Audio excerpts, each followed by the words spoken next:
Mas tumaas ang tsansa na maging bagyo sa susunod na 24 oras ang low pressure area na binabantayan ng Pag-asa.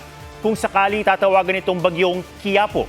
Ayon sa Pag-asa, posible yang pumasok sa Philippine Area of Responsibility bukas o sa Miyerkules. Hindi pa man naramdam ang epekto nito, binaha ng ilang bahagi ng Cebu dahil sa habagat. May report si Mariz Umali. Mistulang ilog dahil sa baha ang kalsadang ito sa barangay Sapang Dako, Cebu City. Umapaw ang sapa roon dahil sa malakas na ulan.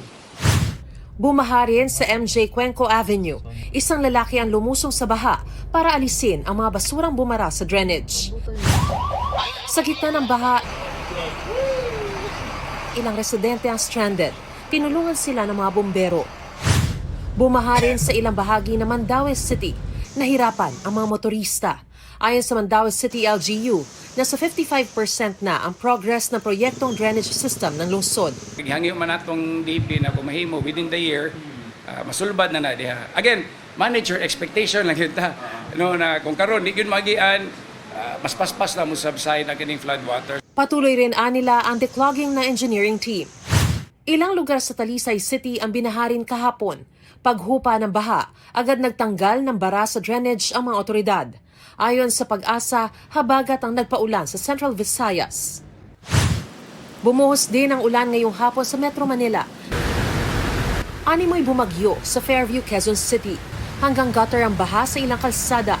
Ayon sa Pag-asa, apektado ng localized thunderstorms sa Metro Manila. July 20, 2026. Ayan na po yung kalagayan dito sa dike. Tuyot na. Pero problema sa Bulacan ang kakapusan ng tubig ulan. Yan, nasa gilid na yan. Puro putik na yan.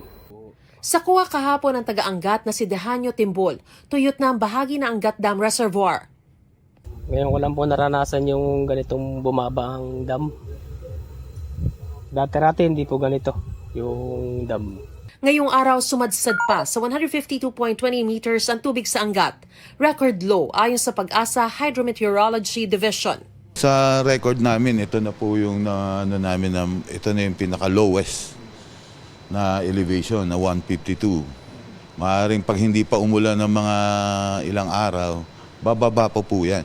At yun na yung sa monitoring namin, yun na po yung pinaka-lowest elevation ng Angat. Mariz Umali, GMA News.